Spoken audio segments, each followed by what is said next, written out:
नमस्कार साथियों। आज हम सूचना का अधिकार अधिनियम 2005 के मुख्य प्रावधानों के बारे में चर्चा करेंगे, प्रकाश डालेंगे।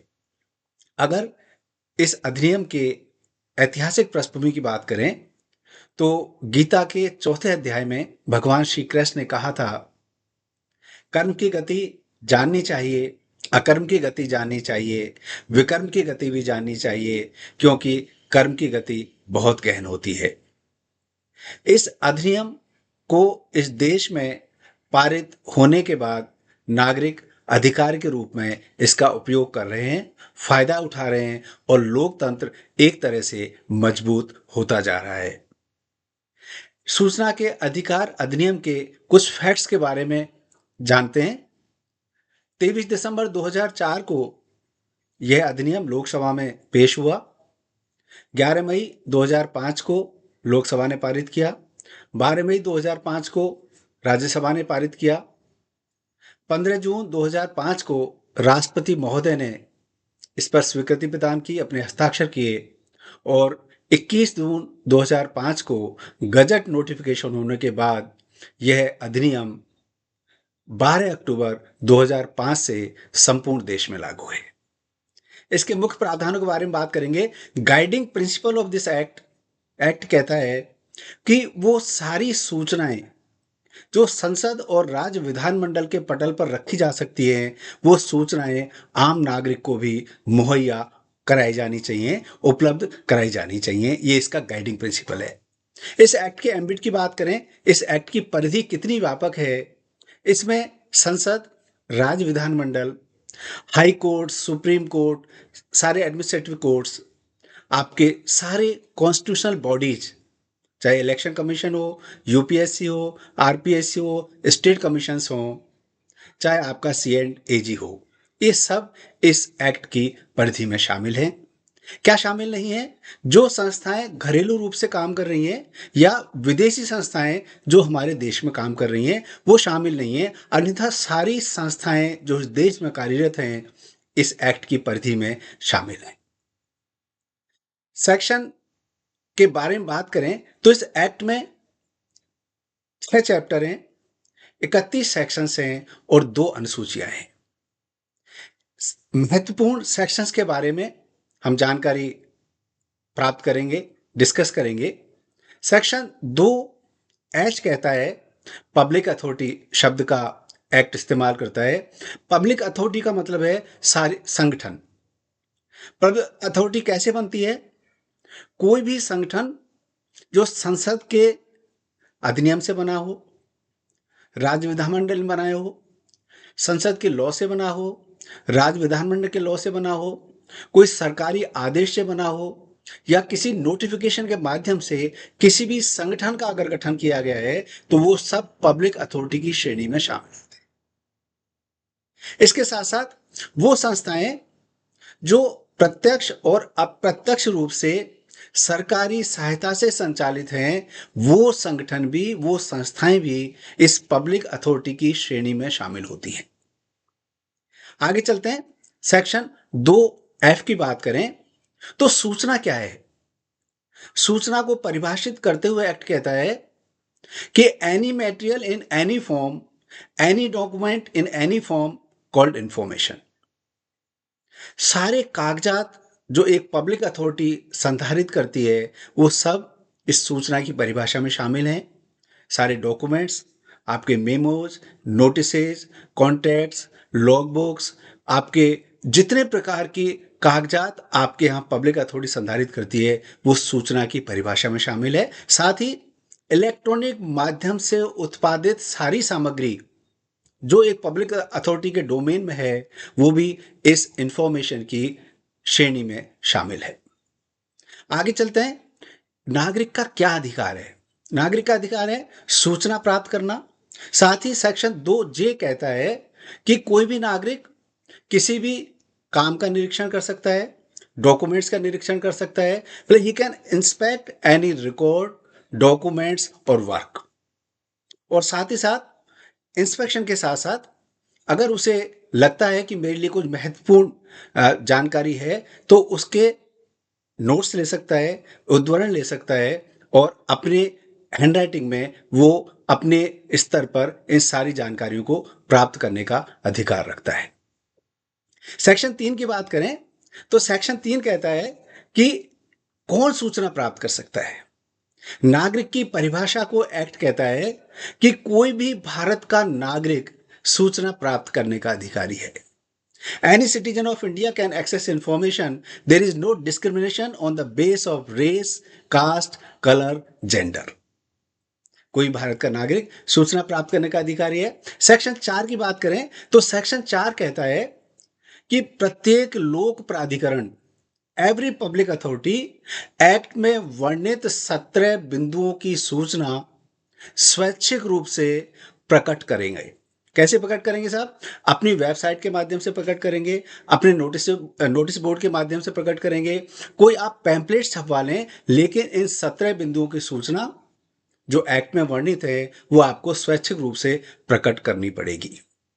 सेक्शन 5 क्या कहता है? सेक्शन 5 लोक सूचना अधिकारी और सहायक लोक सूचना अधिकारी नामित करने का प्रावधान निर्धारित करता है। कोई भी लोक प्राधिकरण कितनी भी संख्या में लोक सूचना अधिकारी और सहायक लोक सूचना अधिकारी नामित कर सकता है। सेक्शन 6 की बात करें, सेक्शन 6 में सूचना के आवेदन पत्र के बारे में, प्रक्रिया के बारे में चर्चा की गई है। सेक्शन 6 सब सेक्शन ए कहता है कि कोई भी नागरिक सादे कागज पर एक आवेदन पत्र देकर, जिसमें वो लोक सूचना अधिकारी और सहायक लोक सूचना अधिकारी संबंधित विभाग को संबोधित करते हुए सूचना का संपूर्ण विवरण और अपना नाम, पता, टेलीफोन नंबर, ईमेल और हस्ताक्षर सुनिश्चित करते हुए सूचना का आवेदन पत्र लोक सूचना अधिकारी को प्रस्तुत कर सकता है और उसके साथ 10 रुपया सूचना शुल्क नकद जमा करा सकता है, बैंक ड्राफ्ट के माध्यम से दे सकता है, आईपीओ के माध्यम से दे सकता है और बैंकर चेक के माध्यम से दे सकता है और वांछित सूचना प्राप्त करने के लिए लोक सूचना अधिकारी को अपना अनुरोध दे सकता है। सेक्शन 7 की बात करें तो सेक्शन 7 में सूचना उपलब्ध कराने की प्रक्रिया का वर्णन है, जिसमें फीस के प्रावधान है। फीस के क्या प्रावधान है साहब? आवेदन शुल्क 10 रुपया, सूचना शुल्क A4 और A3 साइज के पेपर की अगर कोई सूचना है तो 2 रुपया प्रति पृष्ठ, और अगर इससे कोई बड़ा कागज है तो उसकी एक्चुअल कॉस्ट लेंगे। कोई सैंपल है, ऐसा मटेरियल है, उसकी एक्चुअल कॉस्ट वो उससे नागरिक से वसूल कर सकता है। लोक सूचना अधिकारी और सहायक लोक सूचना अधिकारी के क्या दायित्व हैं, ड्यूटीज हैं, इसके बारे में चर्चा करते हैं। सूचना उपलब्ध कराने का संपूर्ण दायित्व, जिम्मेदारी लोक सूचना अधिकारी की है। सहायक लोक सूचना अधिकारी केवल सूचना का आवेदन पत्र प्राप्त करेगा, अपील का आवेदन प्राप्त करेगा और उसे अपने रजिस्टर में अंकित करते हुए संबंधित लोक सूचना अधिकारी या अपील अधिकारी को अधिकतम 5 दिन में अग्रेषित कर देगा, ट्रांसफर कर देगा, फॉरवर्ड कर देगा। लोक सूचना अधिकारी का क्या दायित्व है साहब? लोक सूचना अधिकारी का दायित्व है नागरिक की सूचना तक पहुंच सुनिश्चित करना। वो युक्ति युक्त सहायता प्रदान करेगा, नागरिक को यथासंभव सहायता प्रदान करेगा ताकि उसको सूचना प्राप्त हो जाए। सूचना का आवेदन पत्र स्वीकार करेगा। अगर कोई दिव्यांग आवेदक है, नागरिक है, तो उसे युक्त सहायता प्रदान करते हुए उसकी सूचना के रिक्वेस्ट को अपने यहां रिकॉर्ड करेगा, उसे सहायता प्रदान करेगा। लोक सूचना अधिकारी एप्लीकेशन को रिजेक्ट भी कर सकता है, निर्धारित समयावधि में सूचना उपलब्ध कराएगा, सूचना के अधिकार में जो सूचना शुल्क है उसके मुताबिक सूचना शुल्क प्राप्त करेगा और नागरिक को सूचना उपलब्ध कराएगा।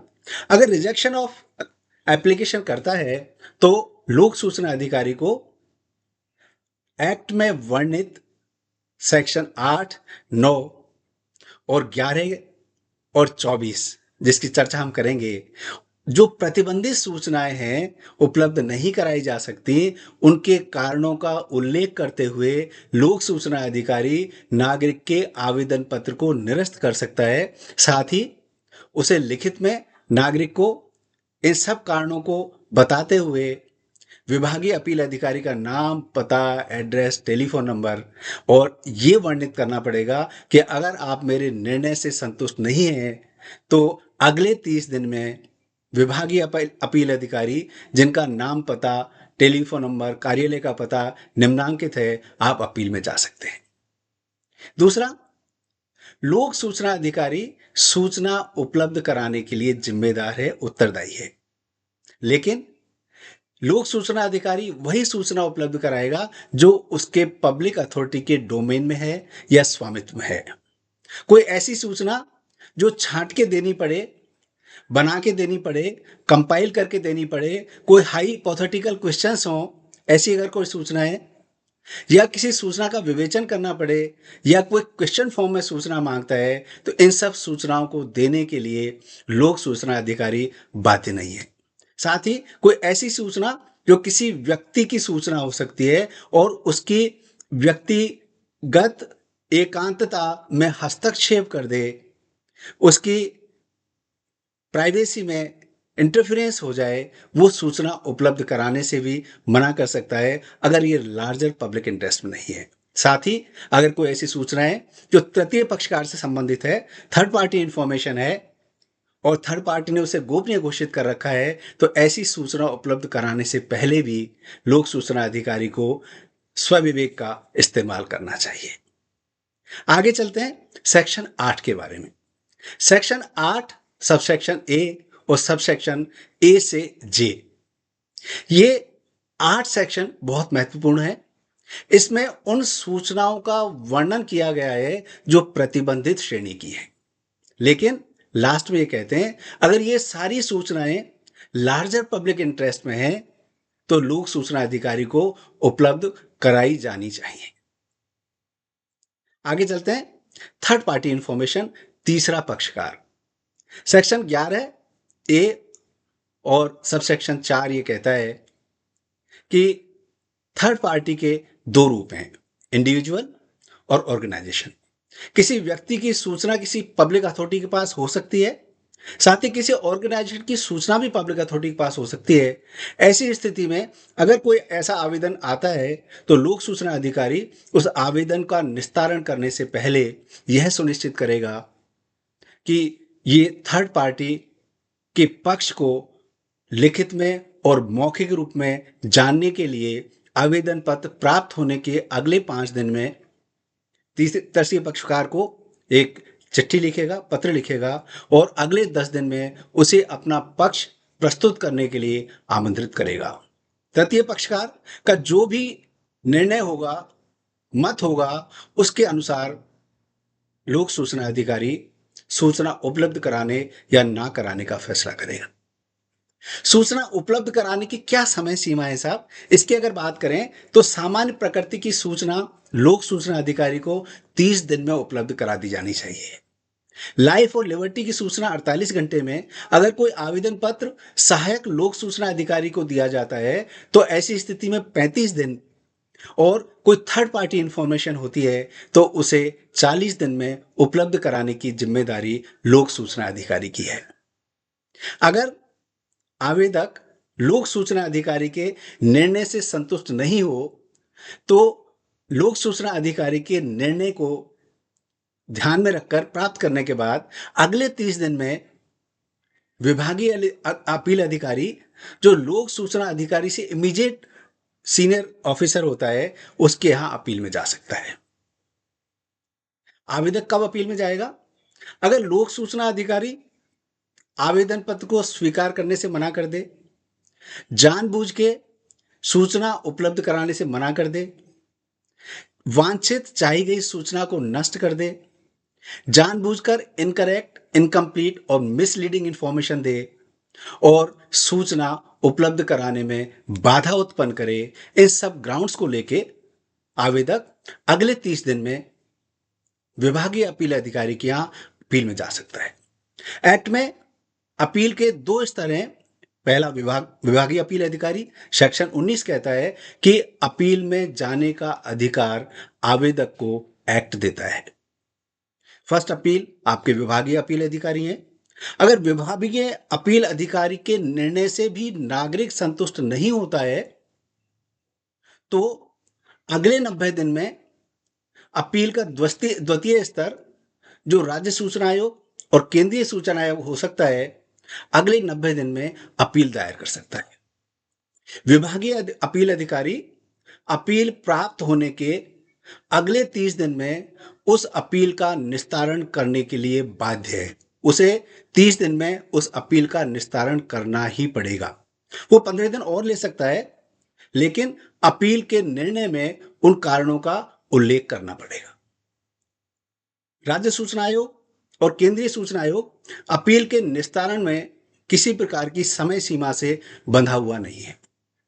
सेक्शन 18 की बात करें तो इसमें केंद्रीय सूचना आयोग और राज्य सूचना आयोग को क्या शक्तियां हैं, इनका वर्णन किया गया है।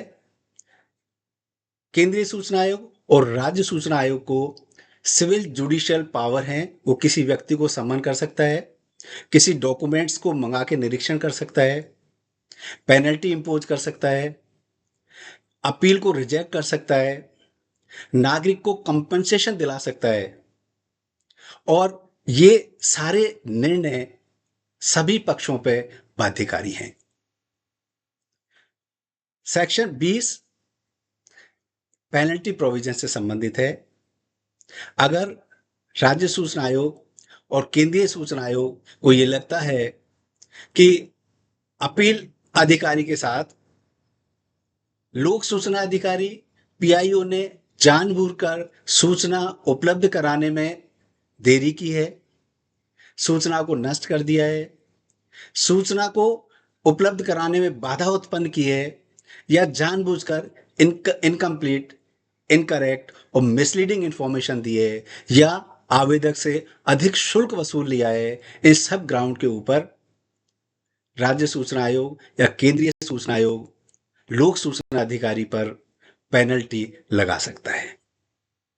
250 रुपये प्रतिदिन से लेकर अधिकतम सूचना उपलब्ध कराने तक अधिकतम 25,000 रुपये की पेनल्टी लोक सूचना अधिकारी के खिलाफ एसआईसी और सीआईसी लगा सकते हैं। सीआईसी और एसआईसी का निर्णय बाध्यकारी है, लेकिन अगर आवेदक राज्य सूचना आयोग, केंद्रीय सूचना आयोग के निर्णय से सहमत नहीं हो तो रिट के माध्यम से हाई कोर्ट भारतीय संविधान के अनुच्छेद 226 के तहत दायर कर सकता है, और भारतीय संविधान के अनुच्छेद 32 के तहत सुप्रीम कोर्ट में रिट दायर कर सकता है। ये मुख्य सूचनाएं प्रावधान मैंने आपके साथ डिस्कस किए। फिर भी कोई क्वेरीज आपकी हो तो आप प्लीज कमेंट बॉक्स में जाके आप लिख दिए, मैं निश्चित रूप से आपके सवालों का जवाब दूंगा। सुनने के लिए आपका बहुत बहुत आभार, धन्यवाद, नमस्कार, जय हिंद।